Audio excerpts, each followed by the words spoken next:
একেবারে খাঁটি নলেন গুড় যদি আপনি পেতে চান তাহলে আপনাকে আসতে হবে উত্তর দিনাজপুরের কালিয়াগঞ্জের কুনোরপাড়া এলাকায়।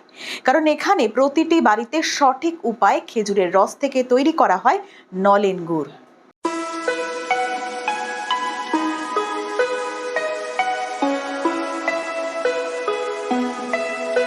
খেজুর গাছ থেকে নলের মাধ্যমে মাটির হাঁড়িতে রস সংগ্রহ করা হয়। নলের মাধ্যমে সংগ্রহ করা হয় বলে এর নাম নলেন গুড়। শীত পড়তে এই গুড়ের চাহিদা থাকে তুঙ্গে। গরম গরম রুটির সঙ্গে খেতে এর জুড়ি মেলা ভার। আবার এই সময় প্রতিটি মিষ্টির দোকানে ট্রেতে সাজানো থাকে নলেন গুড়ের সন্দেশ, রসগোল্লা, কেক সহ আরো কত কি। এমনকি এই সময় বাঙালির পৌষ পার্বণ উপলক্ষেও এই নলেন গুড়ের চাহিদা থাকে একেবারে তুঙ্গে। কারণ নলেন গুড়ের পিঠে আর পায়েস শীতকালে খেতে ভালোই লাগে। উত্তর দিনাজপুরের কালিয়াগঞ্জের কুনোরপাড়া এলাকার বেশ কয়েকটি পরিবার বংশ পরম্পরা এই পেশার সঙ্গে যুক্ত রয়েছেন। তারা সকাল হলেই সাইকেলে করে গিয়ে খেজুর গাছ থেকে রস সংগ্রহ করে বাড়িতে এনে তাকে জাল দিয়ে গুড় তৈরি করে থাকেন। গাছে হাঁড়ি বাঁধা থেকে কাঠের জালে জাল দিয়ে গুড় তৈরি করা সবটাই এরা নিজেরা করে থাকেন। তাই এখানে খাঁটি গুড় পাওয়া যায়। এখানকার গুড় খাঁটি হওয়ায় বেশ চাহিদাও রয়েছে।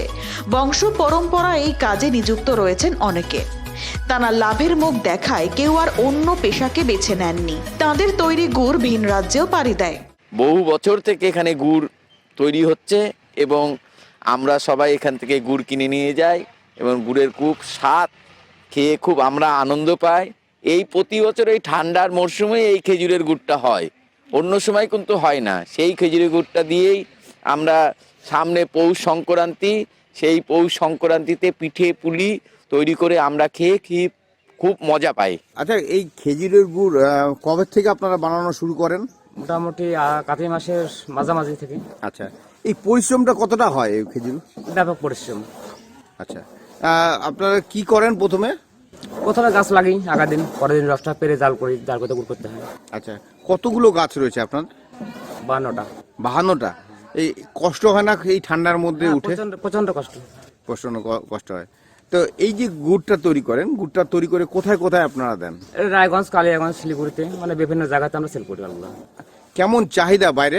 ভালো চাহিদা। ভালো চাহিদা রয়েছে। এখন কি রেটে আপনারা বিক্রি করছেন? আমি মাল মোটামুটি 100 থেকে 150 টাকা। কুনোরপাড়ার কারিগররা এখন দিন কাটাচ্ছেন চরম ব্যস্ততার মধ্য দিয়ে। কারণ প্রতিদিনই তাদের বরাত থাকছে। বছরের এই সময়টা তারা একটু লাভের মুখ দেখতে পান। এই ভেজালের দুনিয়ায় এখনও যে এই অঞ্চলের গুড় প্রস্তুতকারকরা তাদের মান বজায় রাখতে পেরেছেন এবং আগামী দিনে আর কতদিন তারা তাদের মান ধরে রাখতে পারবেন সেটাই এখন দেখার। উত্তর দিনাজপুর থেকে পিয়া গুপ্তার রিপোর্ট, দিন দর্পণ।